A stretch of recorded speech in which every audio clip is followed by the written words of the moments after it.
የሁለቱ ሀገራት የጦር ኃይሎች እንግዲህ ቦታቸውን ይዘዋል። በከፍተኛ ደረጃ በሁለቱም ሀገራት ድንበር አካባቢ የመከላከያ ምሽጎች ቁፋሮና ዝግጅት መጠናቀቁን እንዲሁም መከላከያ ሰራዊቱ በተጠንቀቅ መቆሙንና በከፍተኛ ትጥቅና ስንቅ ከተለያዩ የሀገሪቱ አካባቢዎች ወደ ኤርትራ ድንበር መገስገሱን የሚገልጹ ዘገባዎች ሲወጡ ቆይተዋል። እንግዲህ በኤርትራ በኩልም የድንበር አካባቢ የምሽግ ቁፋሮ እና ወታደራዊ መከላከያ ቦታዎችን የማዘጋጀት ስራ መጠናቀቁን የሚገልጹ ዘገባዎች ወጥተዋል። በተለይም እንግዲህ በሁለቱ ሀገራት ድንበር መካከል በከፍተኛ ደረጃ እነዚህ የወታደራዊ ምሽግ ቁፋሮ እና የወታደራዊ መከላከያ ቦታዎችን ደጀን የሚባሉ ጠንካራ ምሽጎችን የመስራት ስራ ሲከናወን ቆይቷል። በተለይም በመረብ ወንዝ እንዲሁም ደግሞ ሙናና በበለሳ ወንዞች አካባቢ ነው እንግዲህ በከፍተኛ ደረጃ የሁለቱ ሀገራት መከላከያ ወይም የሁለቱ ሀገራት የጦር ሰራዊት ይህንን ዝግጅት እያደረገ መሆኑን የሚያሳዩ ዘገባዎች የወጡት። እንግዲህ ጦርነቱ መቼ ይጀመራል የሚለውን ጉዳይ ካለው አጠቃላይ ዝግጅት ካለው አጠቃላይ ወታደራዊ ንቅናቄ እና ካለው አጠቃላይ የሎጂስቲክስ አቅርቦት ተነስቶ እንግዲህ ማብራሪያዎችን መስጠት ያስፈልጋል። ሰላም ጤና ይስጥልኝ ክቡራትና ክቡራን የፕሮግራማችን ተከታታዮች እንደምን አላችሁ? ይህ ኢትዮጵያን ብሪፍ ነው። እንግዲህ በዛሬው ብሪፋችን መላው ኢትዮጵያውያንን እና የኤርትራን ሕዝብ ስጋት ላይ የጣለ ዓለም አቀፉ ማህበረሰብን በተደጋጋሚ የሁለቱ ሀገራት ወደ ጦርነት ሊያመሩ ይችላሉ የሚለውን መረጃዎችን እየሰጠና ከጦርነት እንዲቆጠቡ የሚያስጠነቅቁ መረጃዎችን ሲሰጡ ቆይተዋል። በተለይ የተለያዩ ትልልቅ የሚባሉ በሰላምና ደህንነት ዙሪያ ትንታኔ የሚጽፉ የፖሊሲ አቅጣጫ ብለን የምንወስዳቸው ጭምር እንደ ዘ ኢኮኖሚስት እና እንዲሁም ኢንተርናሽናል ክራይሲስ ግሩፕ እና የመሳሰሉት በተለይም በኢትዮጵያና በኤርትራ መካከል ይህ ጦርነት ሊነሳ ይችላል፣ ጫፍ ደርሷል የሚሉ ግምታቸውን ትንበያቸውን ሲሰጡ እነዚህ ጦርነቶች በምን መንገድ ሊቆሙ ይችላሉ የሚሉትንም መላምታቸውን ሲያስቀምጡ ሰንብተዋል። እንግዲህ እኛም እንደ ኢትዮጵያ ብሪፍ አጠቃላይ የምስራቅ አፍሪካን እና የኢትዮጵያን የፖለቲካ ሁነት የሰላምና ደህንነት እንቅስቃሴ እንዲሁም የዲፕሎማሲ አቅጣጫ እየተከታተል የመረጃ ትንተና የምንሰጥ ለአድማጭ ተመልካቾቻችን ብሪፊንግ የምናቀርብ እንደመሆናችን አጠቃላይ ያለውን የወታደራዊ እንቅስቃሴ አጠቃላይ ያለውን በሁለቱ ሀገራት መካከል ያለውን የቃላት ጦርነት እና የዓለም አቀፉ ማህበረሰብ ጭንቀት በተለይም በሁለቱ ሀገራት መካከል ጦርነቱ ይነሳል የሚለውን እና በተለያዩ ሀገራት የሚኖሩ ኢትዮጵያውያን እና ትውልደ ኢትዮጵያውያን እንዲሁም ኤርትራውያን የሚያሰሙትን ጭንቀት መነሻ አድርገን በእርግጥ ካለው አጠቃላይ ዝግጅት አንጻር ጦርነቱ መቼ ሊነሳ ይችላል የሚለውን አንስተን በዛሬው ፕሮግራማችን የምናብራራ ነው የሚሆነው። እንግዲህ ወደ ዋናው ጉዳያችን ጦርነቱ መቼ ሊጀመር ይችላል፣ እንዴትስ ሊጀመር ይችላል፣ በምን ምክንያትስ ሊቆም ይችላል የሚሉትን አንስተን ማብራሪያ ከመስጠታችን በፊት አጠቃላይ እንቅስቃሴው ምን ይመስላል የሚለውን የተወሰነ መረጃ መስጠት ያስፈልጋል። እንግዲህ በመጀመሪያ በኢትዮጵያ መንግስት በኩል ምንድን ነው የተደረገው የሚለውን አንስቶ ማብራሪያት ያስፈልጋል።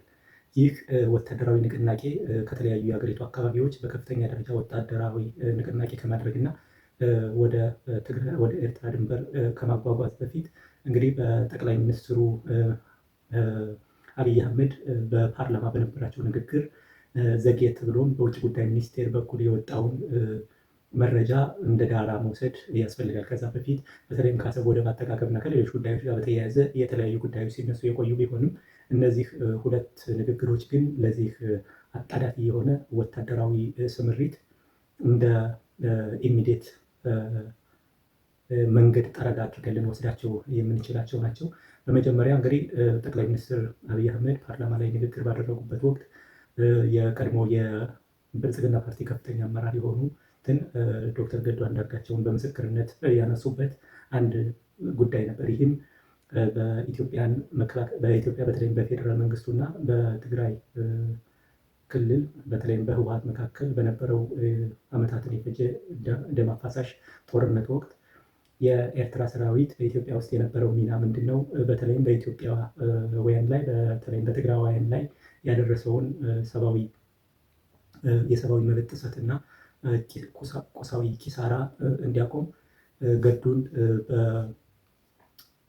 በመልእክተኛነት ወደ ኢሳያስ አፈወርቂ ልኬው ነበር የሚል አንድ መልእክት ተናግረው ነበር። አንድ ንግግር አድርገው ነበር። እንግዲህ በህዝብ ተወካዮች ምክር ቤት አጠቃላይ ስለምን እንደተላኩ ለምን እንደተላኩ የሚገልጸውን ማብራሪያ ዶክተር ገዱ ምላሽ ሰጥተዋል። በሱ ጉዳይ ላይ አልሄድበትም። እንግዲህ እሳቸው ያሉት ትክክል ነው አይደለም የሚለውን እዛ ውስጥ ግምገማ አልገባም። በዋናነት ግን ጠቅላይ ሚኒስትሩ ያኔ በትግራዋያን ላይ የኤርትራ ሰራዊት የሚያደርሰውን በደል እንዲያቆም ጠይቄያለሁ የሚለውን አንድ እንደ መነሻ ይዘን ቀጥሎ በኢትዮጵያ የውጭ ጉዳይ ሚኒስትር በዶክተር ጌዲዮን ጢሞቴዎስ ተጽፎ ለኤርትራ አቻቸው የተላከውን ደብዳቤ ደግሞ እንደ አንድ ሀሳብ ማንሳት ያስፈልጋል። እንግዲህ በዚህ ደብዳቤ በዋናነት ከተነሱ ጉዳዮች አንደኛው የኤርትራ ሰራዊት የኢትዮጵያን ድንበር ጥሶ ገብቷል። ሁለተኛ ታጣቂ ኃይሎችን በኢትዮጵያ ያሉ ታጣቂ ኃይሎችን ይደግፋል የሚል ሀሳብ ነበር ያነሱት። እንግዲህ ይህንን ሲያደርጉ ጠቅላይ ሚኒስትሩ እንግዲህ አንዳንድ የኢትዮጵያን ፖለቲካ በቅርበት እንደሚከታተል ሰው ይህንን መልእክት ሲያስተላልፉ ጠቅላይ ሚኒስትሩ አንድ መስራት የነበረባቸው የፖለቲካ ስራ እየሰሩ ይመስለኛል። ይህም እንግዲህ ከሰሞኑ በከፍተኛ ደረጃ የኢትዮጵያ መከላከያ ሰራዊት ትግራይን አቋርጦ እንግዲህ ወደ ኤርትራ ድንበር አካባቢ እየሄደ ነው። ስለዚህ ምናልባት ይህ ደብዳቤ ባይወጣ ኑሮ ይህ ንግግር ባይደረግ ኑሮ ይህ መከላከያ ሰራዊት ወደ ትግራይ ጥቃት ለማድረስ እየመጣ ነው በሚል በትግራይ በኩል የመንገድ መዝጋት የመከላከልና ወደ ሌላ ግጭት የመግባት አዝማሚያ ይከሰት ነበር። ስለዚህ ምናልባት እነዚህን ንግግሮች ቀድመው ማድረጋቸው በትግራይ ሕዝብ በኩል ምንም አይነት የመንገድ መዝጋት ወይም እንቅስቃሴዎችን የመገደብ ሁነት ሳያጋጥመው መከላከያ ሰራዊቱ በከፍተኛ ትጥቅና ስንቅ እንዲሁም በከፍተኛ ንቅናቄ የኤርትራ ድንበር አካባቢ ለመድረስና የድንበር ቁጥጥሩን የድንበር አካባቢ የአስተዳደር ስርዓቱን ማጠናከር የቻለበት ክስተት ተፈጥሯል። ይህ እንግዲህ በኢትዮጵያ መንግስት በኩል የተሰራ ትልቅ የፖለቲካ ስኬት ይመስላል። በተለይ ይህ መሰናክል ሳያጋጥመው ወደዛ መሄዱ። በዋናነት ግን መከላከያ ሰራዊቱ ወደ ኤርትራ ድንበር የሄደው ለምንድን ነው? ከኤርትራ ጋር በውን ይዋጋሉ የሚለውን ደግሞ በሁለተኛ ደረጃ ማንሳት ያስፈልጋል። እንግዲህ በጌዲዮን ጢሞቴዎስ በዶክተር ጌዲዮን ጢሞቴዎስ በተጻፈው ደብዳቤ ላይ በግልጽ እንደሰፈረው ኢትዮጵያ ውስጥ ያሉ ታጣቂ ኃይሎችን ይደግፋል የሚል ነገር ተጽፏል። በተለይም በቅርቡ ወደ ጠለምት አካባቢ ተንቀሳቅሶ የነበረው የህወሓት ታጣቂ ቡድን አለ። ከዛ ጋር በተያያዘ እንግዲህ መንግስት ግልጽ የሆነ ማስረጃ አለኝ፣ ይህ እንቅስቃሴ በኤርትራ ተደግፏል የሚል አለ። ስለዚህ በዋናነት መንግስት በከፍተኛ ደረጃ የኤርትራን ድንበር የማጠር ክንውን ሲያከናውን በዋናነት በእርግጥ ከኤርትራ ጋር ለመዋጋት ነው ወይ ወደዛ የሄደ የሚለውን አንስቶ መነጋገር ያስፈልጋል። እንግዲህ እኛ ባለን የመረጃ ትንተና ባለን ማጣራት ወደዛ የሄደበት ምክንያት ምናልባትም የኤርትራ ሰራዊት የኤርትራ መንግስት የሀገር ውስጥ ታጣቂ ኃይሎችን በገንዘብም በትጥቅም በስልጠናም በተለያዩ መንገዶች ይደግፋል የሚል ጥርጣሬ ምናልባትም ከጥርጣሬ ባሻገር ያለ መረጃም ሊኖረው ይችላል። ይህ ስላለው የግንኙነት ሰንሰለቱን የመቁረጥ ስራ የሰራ ይመስለኛል። ይህ ማለት በቀጥታ ከኤርትራ ጋር ለመዋጋት ወደዛ እንደሄደ ሳይሆን የሚያመላክተው ምናልባት ከኤርትራ በኩል የሚደረገውን ድጋፍ የመቁረጥና የሀገር ውስጥ ያለውን በተለያዩ ታጣቂዎች እንግዲህ በአማራ ክልል አካባቢ ያለውን የፋኖ እንዲሁም በኦሮሚያ አካባቢ ያለውን የኦነግ ሸኔ እና እንዲሁም የህወሓትን እንቅስቃሴ እዛ ላይ በማጠር በፌዴራል መንግስቱ ላይ ሊያደርሱት ይችላሉ ተብሎ የሚገመተውን ከባድ ጥቃት መከላከል ምናልባትም መቀነስ አለፍ ሲልም ጦርነትን ማስቀረት የሚመስል አግባብ አለው። ይህ እንዳለ ሆኖ ግን ምናልባት የመከላከያ ሰራዊቱ ይህንን የድንበር አካባቢ ከመቆጣጠሩ በፊት በከፍተኛ ደረጃ በተለይም ወደ 2 ክፍለ ጦሮች የኢትዮጵያን ድንበር አልፈው ትግራይ ክልል አካባቢ እንደሚገኙ እነዚህ ክፍለ ጦሮች ድንበሩ በመከላከያ ሰራዊቱ በከፍተኛ ደረጃ መዘጋቱን የኢትዮጵያ መከላከያ ሰራዊት የድንበር ቁጥጥር ስርዓቱን ማጠናከሩን ሲያውቁ ወደ ኤርትራ የማፈግፈግ የመውጣት ፍላጎት ነበር። እስካሁን ባለው ደረጃ ይህ አልተሳካም። ስለዚህ አሁን ባለው ሁኔታ 2 ክፍለ ጦሮች ኢትዮጵያ ውስጥ ነው ያሉት። ስለዚህ ምናልባት እንግዲህ አንደኛ ጦርነት ሊያስነሳ በድርድር በውይይት በተለይም የኤርትራ መንግስት ለድርድር እና ለውይይት ክፍት ሆኖ የሁለቱ ሀገራት መንግስታት ተደራድረው ይህንን ነገር መፍታት ካልቻሉ ሁለት ክፍለ ጦሮች ኢትዮጵያ ውስጥ ናቸው። የእነዚህ ጉዳይ ሌላ ጦርነት የሚቀሰቅስ ጉዳይ ነው ማለት ነው። ወይ እነዚህን ሰራዊት ለማውጣት በኤርትራ በኩል ትንኮሳ ሊደረግ ይችላል፣ ወይም የኢትዮጵያ መንግስት በእነዚህ ክፍለ ጦሮች ላይ እርምጃ ሲወስድ በኤርትራ በኩል የእነዚህን ሰራዊት የመታደግ እንቅስቃሴ ሊኖር ይችላል። ስለዚህ እነዚህን ሁለት ክፍለ ጦሮች የማስወጣት ሂደቱ በድርድር ወይም በሆነ መንገድ ካልተፈታ ጦርነት ሊጀምር ሊያስነሳ የሚችለው ክስተት አንዲህ ነው። በሁለተኛ ደረጃ በኢትዮጵያ እና በኤርትራ መካከል እንግዲህ መከላከያ ሰራዊቱ ይህን ሲያጥር በዋናነት ኤርትራ ድጋፍ ታደርጋለች። ኤርትራ ለሀገር ውስጥ ከመንግስት ጋር የሚዋጉ ኃይሎችን ትደግፋለች፣ ታስታጥቃለች የሚል ግምት ነው ያለው። ኤርትራ ይህንን ድጋፍ ደግሞ ከግብፅ ታገኛለች የሚል ነው። ስለዚህ ድንበር ላይ በመዝጋት ከግብፅም ከኤርትራም ይገኛል ብሎ ያለውን የድጋፍ ሰንሰለት የመቁረጥ ነገር ነው የሚመስለው። ስለዚህ አንደኛው ይሄ ነው። ሁለተኛ ጦርነት መቼ ሊነሳ ይችላል የሚለውን አሁንም ማየት ያስፈልጋል። እንግዲህ የሁለቱ ሀገራት የጦር ሰራዊት ድንበር አካባቢ በተለይም የኢትዮጵያ መከላከያ ሰራዊትም በዛላምበሳ በባድሜና በተወሰኑ አካባቢዎች ይሄ 1000 ኪሎ ሜትር የሚሸፍነውን የኢትዮ ኤርትራ ድንበር የመዝጋት የማጠር የመቆጣጠር ስራ ነው እየሰራ ያለው። ስለዚህ በሁለተኛ ደረጃ እንግዲህ ጦርነት ሊነሳ የሚችለው ሀገር ውስጥ ያለውን ችግር መንግስት በተለይም ከሀገር ውስጥ ያሉ ታጣቂዎች ጋር ያለውን ችግር መፍታት ካልቻለ እና እነዚህ የሀገር ውስጥ ያሉ ታጣቂዎች ተጠናክረው በመንግስት ላይ ከፍተኛ ጉዳት ማድረስ የሚችል አቅም ከፈጠሩ በኤርትራ በኩል ይህንን ድጋፍ ለማድረግ እና መንግስትን ለመጣል ጥረት ታደርጋለች ተብሎ ይጠበቃል። ስለዚህ አንደኛው እነዚህ ተቆርጠው የቀሩ የሁለት ክፍለ ጦሮች ጉዳይ ነው ጦርነት ሊያስነሳ የሚችለው። ሁለተኛ የኢትዮጵያ መንግስት ተጠናክሮ የሚቀጥል ከሆነ ያው በኤርትራ በኩል ከአሰብና ከሌሎች ተያያዦች ጉዳዮች ጋር በተያያዘ የብሔራዊ ደህንነት ስጋት ተብሎ የተወሰደ ስለሆነ ምናልባት የሀገር ውስጥ ታጣቂ ኃይሎች በራሳቸው አቅም በራሳቸው ንቅናቄ በመንግስት ላይ ተጽዕኖ ማሳደር ከቻሉ አቅማቸው መጎልበት ከቻለ በኤርትራ በኩል የሀገር ውስጥ ታጣቂዎችን ደጋግፎ ድል እንዲቀዳጁ ለማድረግ በድንበር አካባቢ ትንኮሳ ሊደረግ ይችላል። ሶስተኛ እንግዲህ ሁለቱ ሀገራት ተፋጠው ነው ያሉት፣ ድንበር አካባቢ ነው ያሉት። የመረብን የሙና እንዲሁም የበለሳ ወንዞችን ከበው ማዶ ለማዶ እየተያዩ ምሽጎቻቸውን ሰርተው ከነሙሉ ትጥቃቸው ከነሙሉ ስንቃቸው እየተጠባበቁ ነው ያሉት። ይህም በዓለም አቀፉ ማህበረሰብ ዘንድ ጦርነቱ አይቀሬ አይነት ትንበያ ሲሰጡ ነው የቆዩት። ምናልባት ይህ ጦርነት ሊያስነሳ የሚችል ሶስተኛው ጉዳይ ምናልባት የኢንተለጀንስ ስህተት ከተከሰተ ነው። ይህ ማለት እንግዲህ በሁለቱም ኃይል አሁን ባለው ሁኔታ ግልጽ የሆነ የመዋጋት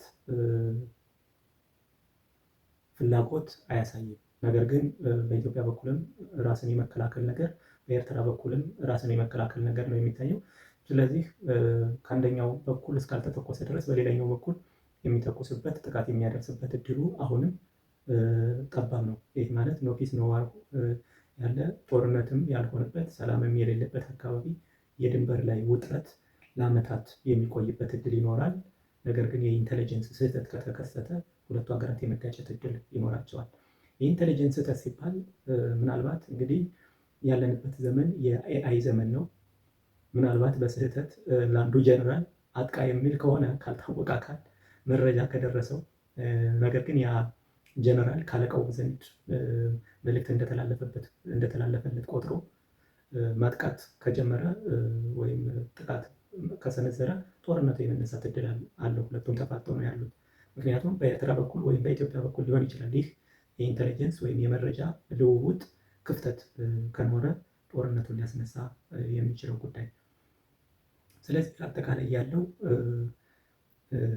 እንቅስቃሴ ይሄ ነው። በሁለቱ ሀገራት መካከል አሁን ላይ ጦርነት ቀጥታ የመዋጋት ፍላጎት የለም ስንል ዝም ብለን ከምንም ተነስተን ወይም አይዲያሊስት ሁነን ሳይሆን ያለው ነባራዊ ሁኔታ የሚያሳየው እሱን ስለሆነ ነው። ያለው ነባራዊ ሁኔታ ሲባል እንግዲህ የተለያዩ መረጃዎች እንደሚያመለክቱት በኤርትራ በኩል የድንበር አካባቢ ምሽግ ቁፋሮና ዝግጅት ሲደረግ ከቆየ ሰነባብቷል፣ ካጠናቀቁ ቆይተዋል። በኢትዮጵያ በኩል ግን በከፍተኛ ንቅናቄ መከላከያ ሰራዊቱ ከተለያየ አካባቢ ተነስቶ ወደ ድንበር የተንቀሳቀሰው በቅርቡ ነው። ይህ ማለት በኤርትራ በኩልም የመዋጋት ፍላጎት ቢኖር የኢትዮጵያ መከላከያ ሰራዊት ከየቦታው ተሰባስቦ እዛ ቦታ እስከሚደርስ የሚጠብቅበት ምንም ምክንያት አልነበረም። ማጥቃት ይጀምር ነበር። የኢትዮጵያ መከላከያ በቦታው ከደረሰ በኋላ ዝግጅት ከማድረግ ባሻገር ጥቃት ወደ ማድረስ አልተሸጋገረም። ይህ የሚያሳየው በሁለቱም በኩል የመዋጋት ፍላጎት እንደሌለ ነው። በሶስተኛ ደረጃ ወደ ሁለት ክፍለ ጦሮች አሁንም ተቆርጠው የቀሩ ወደ የትም መንቀሳቀስ የማይችሉ ሁለት የኤርትራ ክፍለ ጦሮች አሉ። ስለዚህ በኢትዮጵያ በኩል የመዋጋት ወደ ጦርነት የመግባት ፍላጎት ቢኖር ምናልባት እነዚህ ሁለት ክፍለ ጦሮችን በቀጥታ ወደ ማጥፋት ይሸጋገር ነበር። ነገር ግን እነዚህ ላይ በቀጥታ ጥቃት ቢያደርስ በድንበር አካባቢ ሌላ ግጭት ተከስቶ የጦርነት አድማሱ የመስፋቱ ዕድል ይከሰት ነበር። ስለዚህ ምናልባት በሁለቱም በኩል በኤርትራም በኩል በኢትዮጵያም በኩል ይህ ጦርነት ቢከሰት በቀጥታ በሁለቱ ሀገራት በኩል ጦርነት ቢከሰት ምን አይነት አውዳሚ እንደሚሆን ምን አይነት ቀጠናዊ የመስፋፋት አቅም እንዳለው የተረዱ ይመስላል።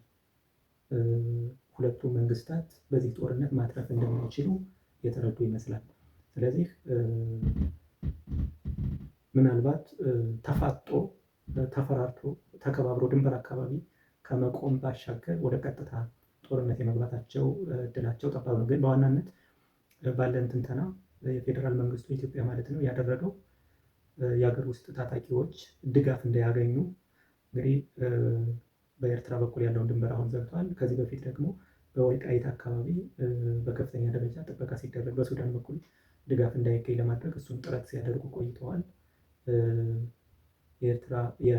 የትግራይ ታጣቂ ኃይሎች ወደ ጠለምት ሲንቀሳቀሱም በዚህ አካባቢ ነው እንግዲህ ከፍተኛ ግጭት ገብተው በአስቸኳይ የቆመው። ይህ የሚያሳየው ይህንን ምናልባት በራያ አካባቢ ግጭት ያልተነሳው መሀል ሀገር ላይ ጦርነቱን ከመጀመር ድንበር አካባቢ የማጠር ስራ የማጠር ፍላጎት እንዳለ ነው የሚያሳየው። ስለዚህ አጠቃላይ የሚያሳየው ሁኔታ ከነበረው ታሪካዊ በተለይም የኢትዮ ኤርትራ ጦርነት ተጀምሮ የነበረበትን የመጀመሪያውን የ1992 አካባቢ ተከስቶ የነበረውን ስናይ በመጀመሪያ ጥቃት ያደረሰው የኤርትራ መንግስት ነበር። ይህንን ተከትሎ ከሜይ 6 1998 ወይም ሚያዝያ መጨረሻ 1990ዎቹ የተከሰተውን በኤርትራ በኩል ጥቃት ተከፈተ። ከቀናት በተለይ ሜይ 13 1998 ነበር የኢትዮጵያ መንግስት በይፋ ከኤርትራ ጋር ጦርነት መጀመሩን ያወጀ። ያ ማለት በ6 ወይም በ7 ቀናት ልዩነት ውስጥ ነበር። ስለዚህ አሁን ያለው አጠቃላይ ሁኔታ የሚያሳየው ቀጥታ የመዋጋት እድላቸው በጣም ጠባብ እንደሆነ ነው። ነገር ግን ዓለም አቀፉ ማህበረሰብ የተለያዩ ሚዲያዎችን በሁለቱ ሀገራት መካከል ጦርነት አይቀሬ ነው እያሉ ይዘግባሉ። የሚሉትን መረጃዎች አይተናል። ክራይሲስ ግሩፕ ያወጣውንም ማን ተጽዕኖ ቢያሳድር ይህንን ጦርነት ማስቀረት ይችላል የሚለውንም ለማንበብ ሞክረናል። ኢኮኖሚስት ያወጣውም ጦርነት አይቀሬ መሆኑንና አጠቃላይ ያወጡትን የተለያዩ በተለይም በሰላምና ደህንነት ዙሪያ የተለያዩ ጽሁፎችን የሚያወጡ የፖሊሲ ጥቆማ የሀገራትን በዛ አካባቢ ያለውን ጦርነት ሀገራት እንዴት እየተመለከቱት እንደሆነ በሚጠቁም መልኩ መረጃዎችን የሚሰጡ ሀገራትን መረጃ ለማየት ለማንበብ ለመተንተን ሞክረናል። ነገር ግን ጠቅለል ብሎ ሲታይ በኢትዮጵያና በኤርትራ መካከል በቅርቡ ጦርነት የመካሄዱ ቀጥተኛ ጦርነት የመካሄዱ እድሉ በጣም ጠባብ እንደሆነ፣ ነገር ግን ልክ የኢትዮጵያ መከላከያ ሰራዊት በወልቃይት አካባቢ በከፍተኛ አደረጃጀት ጥበቃ እንደሚያደርገው ሁሉ ይህንን የኤርትራ ድንበር አካባቢ ከፍተኛ ጥበቃ እንደሚያደርግ፣ ይህም በኤርትራና በሱዳን በኩል ሊመጣ የሚችል የትኛውን ድጋፍ ለማስቆም ያለመ የግንኙነት ሰንሰለቱን ለመቁረጥ ያለመ እንደሆነ የሚያሳይ ነው። ነገር ግን ጠቅለል ስናደርገው በኢትዮጵያና በኤርትራ መካከል ጦርነት ሊከሰት የሚችለው በሚከተሉት ምክንያቶች ነው። አንደኛ፣ ኢትዮጵያ ውስጥ ተቆርጦ የቀረውን የኤርትራ ሰራዊት እጣ ፋንታ ለመወሰን በሚመለከት ጦርነት ሊነሳ ይችላል። ሁለቱ መንግስታት ድርድር አድርገው እነዚህን ክፍለ ጦሮች ወደ ሀገራቸው እንዲወጡ ካደረገ ጦርነት ሊቆም ይችላል። አንድ ሁለት፣ እነዚህ ሁለት ክፍለ ጦሮች ድንበር አካባቢ ለማስከፈት በመሀል ላይ ጦርነት ሊጀምሩ ይችላሉ። ይህ ጦርነቱን ሊያስነሳው ይችላል። ሁለት፣ ወይም ደግሞ የኢትዮጵያ መንግስት በእነዚህ ሁለት ክፍለ ጦሮች ላይ እርምጃ ሊወስድ ይችላል።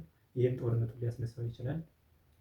ሶስት፣ ከዛ ውጭ ግን አገር ውስጥ ያለው ታጣቂ ኃይል ተደራጅቶ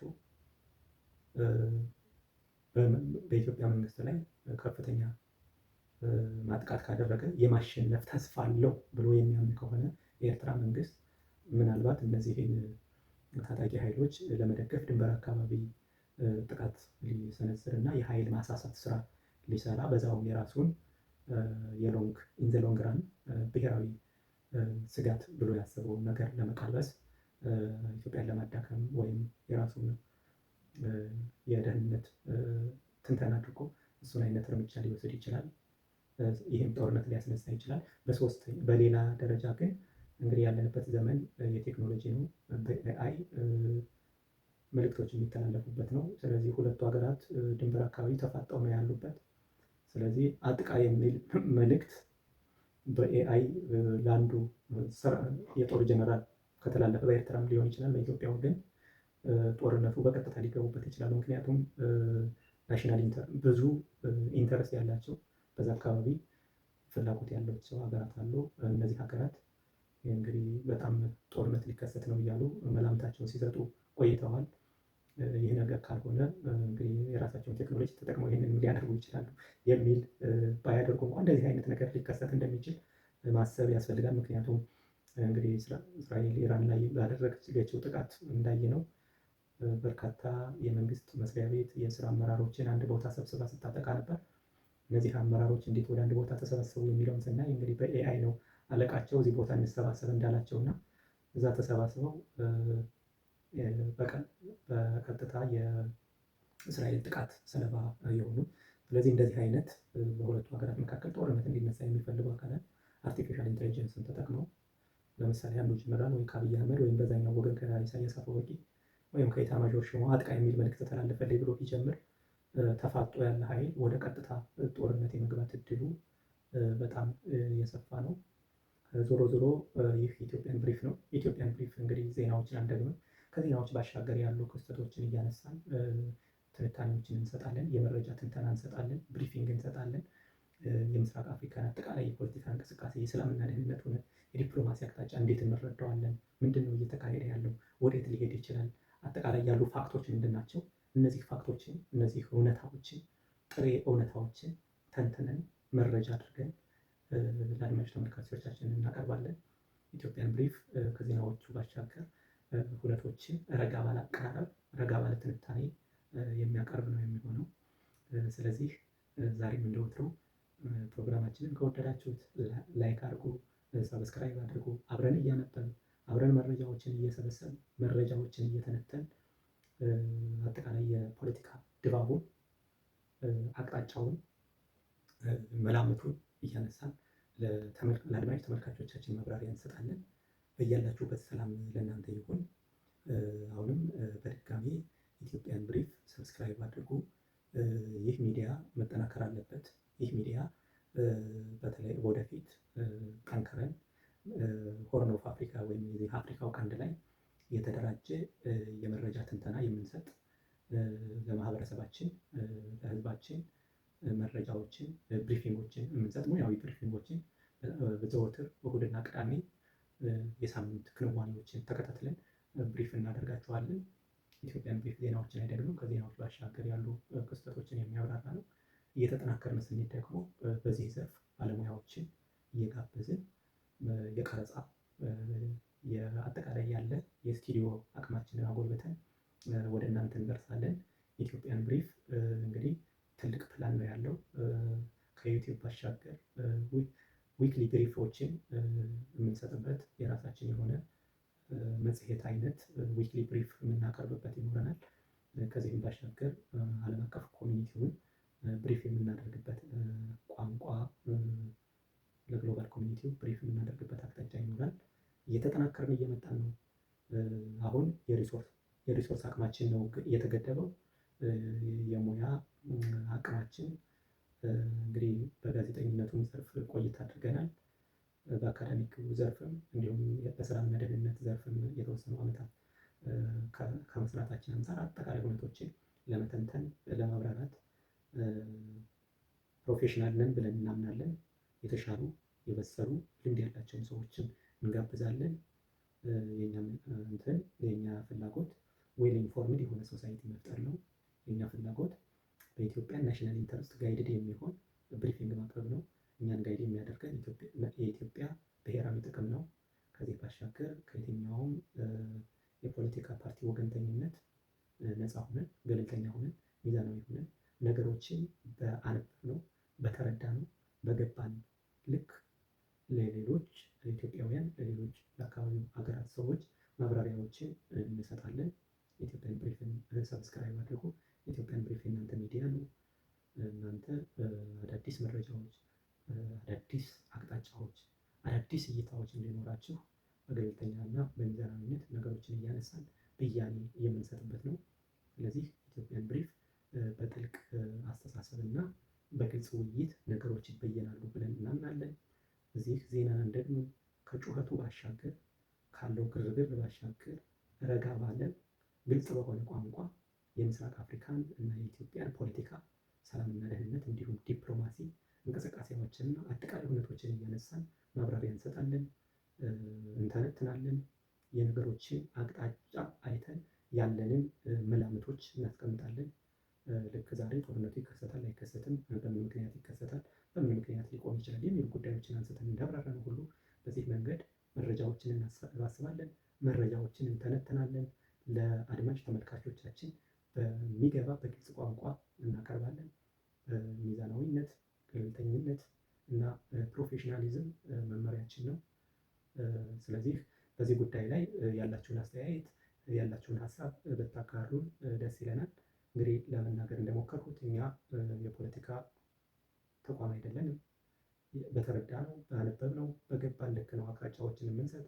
ስለዚህ የሆነ ፖለቲካል ወገንተኝነት የሆኑ አስተያየቶች ሳይሆን እኛን ሊገነቡ ሚዛናዊ ገለልተኛና ፕሮፌሽናል አድርገው ሊያስቀጥሉን የሚችሉ አስተያየቶቻችሁን ሀሳባችንን ስጡን። በዚህ ዘርፍ ላይ ጥልቅ እውቀት ጥልቅ ግንዛቤ ያላችሁ አብረን እንሰራለን። እንግዲህ ተዘጋጅተን እየመጣን ነው፣ ተጠናክረን እየመጣን ነው።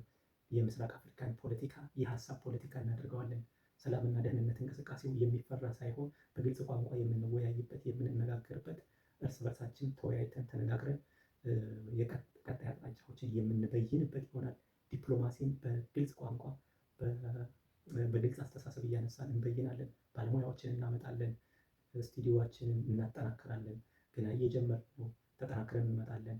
እንግዲህ ገና ወር አልሆነንም ይሄን ቻናል ስንከፍት፣ ገና ኤዲቲንጉንም ሁሉንም ነገር እየለመድን ነው።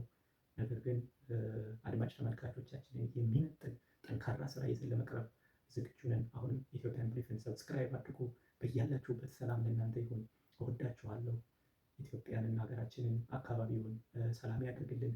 ህዝባችን ከጭንቀት ነፃ ሆኖ ሰርቶ በራሱ ላብ የሚያድርበት፣ ራሱን ወደ ተሻለ ምዕራፍ የሚያሸጋግርበት፣ በኢኮኖሚ ራሱን የሚጠግንበት፣ ነፃ ሆኖ የሚያስብበት፣ የዲሞክራሲ ስርዓት የሚጎለብትበት አካባቢ ለመፍጠር በሚደረገው ጥረት ሁሉ ነፃና ገለልተኛ ሆነን የራሳችንን አስተዋጽኦ የምናበረክትበት ዘመን እየመጣ ነው።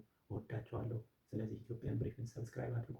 ሰብስክራይብ አድርጉ ስንል የሚጠቅማችሁ ከሆነ በዚህ ቻናል የሚቀርቡ ሚዛናዊና ገለልተኛ የሆኑ መረጃዎች ያስተምሩናል፣ ይገነቡናል፣ አዳዲስ አስተሳሰቦችን፣ አዳዲስ መንገዶችን ያሳዩናል ብላችሁ የምታምኑ ከሆነ ነው። ከዛ ውጭ ከሆነ በእናንተ ፍላጎት ላይ ያልተመሰረተ ከሆነ ሰብስክራይብ አለማድረግ ትችላላችሁ። ሰላም በያላችሁበት ይሁን። ይህ ኢትዮጵያን ብሪፍ ነው።